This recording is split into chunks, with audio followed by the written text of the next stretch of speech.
Sebuah kisah tentang seseorang yang terbelit hutang piutang, yang hidup dalam tumpukan hutang di tengah kubangan kemiskinannya. Seorang lelaki yang dulunya kaya raya lalu jatuh bangkrut sampai terbelit hutang sana-sini, sehingga mempunyai hutang yang besar. Setiap harinya, rumahnya penuh orang yang menagih hutang. Hingga pada suatu hari ia pergi ke tempat salah seorang saudagar kaya. Sudah bukan cerita baru, kedatangannya untuk meminjam uang pula. Ia meminjam uang sebanyak 500 dinar. Saking terkenalnya orang ini banyak hutang sampai-sampai saudagar ini bertanya, "Kira-kira kapan Anda akan melunasi pinjaman ini?" "Minggu depan, Tuan," jawabnya singkat. Pada akhirnya ia pulang dengan 500 dinar di genggamannya. Jumlah segitu ia bayarkan kepada orang-orang yang setiap hari datang menagih hutang, dan dari 500 dinar yang ia peroleh itu tidak tersisa sama sekali. Hari demi hari ia bertambah sulit dan terpuruk kondisi ekonominya hingga tempo pembayaran hutangnya pun telah tiba. Saudagar itu pun mendatangi rumah si miskin itu dan mengatakan, "Tempo hutang Anda telah tiba."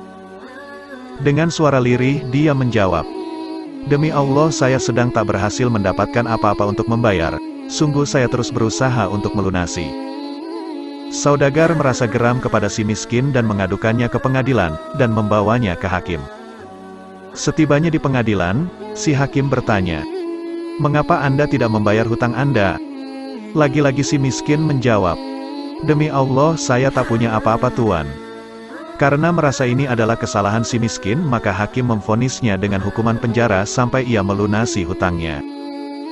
Kemudian si miskin bangkit dan berkata, "Wahai Tuan Hakim, berilah saya waktu untuk hari ini saja. Saya hendak pulang ke rumah untuk berjumpa keluarga dan mengabarkan hukuman ini sekalian berpamitan dengan mereka. Baru kemudian saya akan kembali untuk dipenjara." Hakim menyahuti si miskin dengan mengatakan, "Bagaimana mungkin, apa jaminanmu bakal kembali besok, sementara aku telah memvonismu hukuman penjara?" Lelaki itu terdiam, tapi seolah mendapat ilham di benaknya.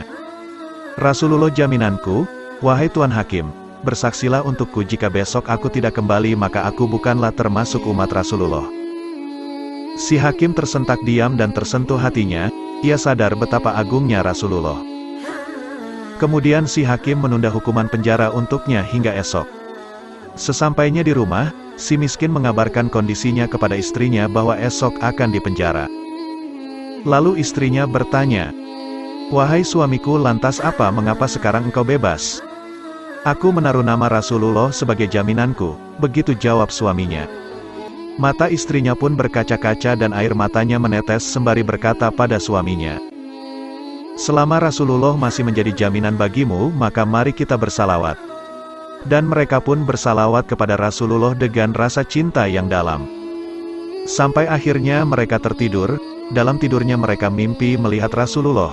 Beliau memanggil si miskin itu, "Hai Fulan, jika besok telah terbit fajar maka pergilah ke tempat ulama Fulan dan sampaikan kepadanya bahwa aku menitipkan salam untuknya dan suruh ia menyelesaikan hutang piutangmu.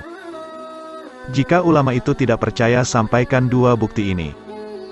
Kemudian si miskin itu bertanya, "Apa dua bukti itu wahai Rasulullah?" Rasulullah menjawab, "Katakan padanya bahwa di malam pertama ia sudah membaca solawat untukku 1000 kali, dan di malam terakhir dia telah ragu dalam jumlah bilangan solawat yang dibacanya. Sampaikan padanya bahwa ia telah menyempurnakan solawatnya."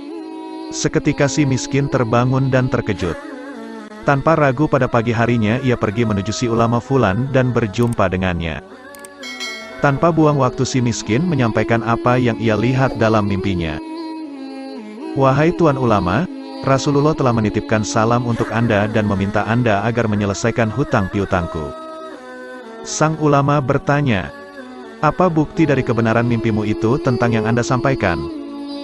Si miskin itu menyampaikan kedua bukti sebagaimana yang dikatakan Rasulullah dalam mimpinya.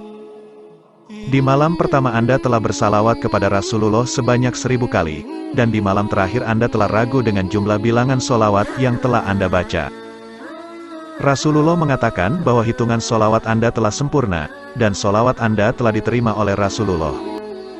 Mendengar hal itu spontan ulama itu menangis karena berita gembira solawatnya diterima Rasulullah. Ulama tersebut memberi uang 500 dinar dari Baitul Mal, untuk melunasi hutang si miskin, dan 2.500 dari harta pribadinya untuk si miskin sebagai tanda terima kasih atas berita gembira yang disampaikan. Tidak berapa lama kemudian si miskin bergegas pergi ke hakim untuk menyelesaikan perkaranya. Sesampainya di tempat hakim, tiba-tiba si hakim bergerak ke arah si miskin seolah ia rindu ingin melihatnya dan memanggilnya seraya berucap, "Kemarilah, berkat Anda aku mimpi berjumpa Rasulullah.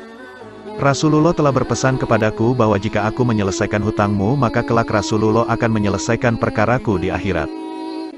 Ini uang 500 dinar untuk lunasi hutang-hutang Anda." Belum sampai selesai dia bicara, tiba-tiba pintu ada yang mengetuk. Ketika dibuka, ternyata saudagar penagih hutang yang datang. Dia langsung memeluk si miskin dan menciumnya sembari berucap, "Berkat Anda saya mimpi berjumpa Rasulullah. Beliau berkata padaku, jika aku merelakan hutangmu maka kelak di hari kiamat Rasulullah akan merelakan segala tanggunganku, dan ini uang 500 dinar hadiah untuk Anda dan hutang Anda lunas." Subhanallah, kisah ini adalah sekelumit bukti betapa Rasulullah selalu memperhatikan urusan umatnya. Sholawat dan cinta kepada Nabi bisa menghilangkan kegundahan dan keresahan bahkan bencana. Bersalawatlah engkau kepada manusia termulia baginda besar Nabi Muhammad Sallallahu Alaihi Wasallam.